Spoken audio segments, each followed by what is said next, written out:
अवत्वं माम् अवभक्तारम् अवश्रोतारम् अवदातारम् अवधातारम्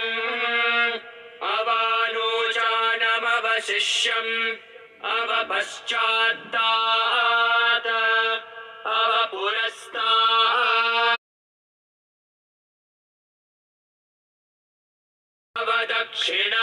अवदक्षिणात्तात् अवचोर्ध्वात्तात् अवाधरात्तात्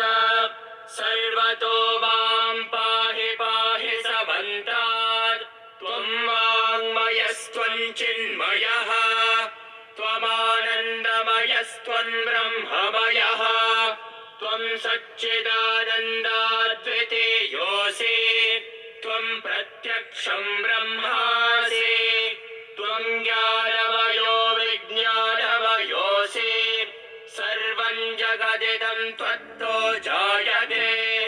सर्वं जगदिदं त्वत्तस्तिष्ठति सर्वं जगदिदं त्वयि लयमेष्यति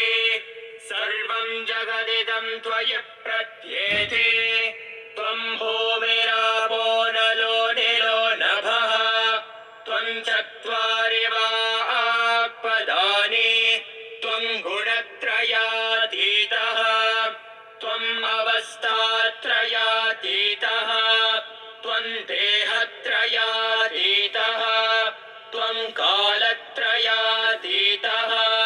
त्वं मूलाधारस्थितोऽसि नित्यं त्वं शक्तित्रयात्मकः त्वां योगिनो ध्यायन्ति नित्यं त्वं ब्रह्मास्त्वं विष्णुस्त्वं रुद्रस्त्वमिन्द्रस्त्वमग्निस्त्वं वायुस्त्वं सूर्यस्त्वं चन्द्रमास्त्वं ब्रह्म भूर्भुवः सुवरो गणादिं पूर्वमुच्चार्य वर्णादीस्तदनन्तरम् अनुस्वारः परतरः अर्धेन्दुलसितम्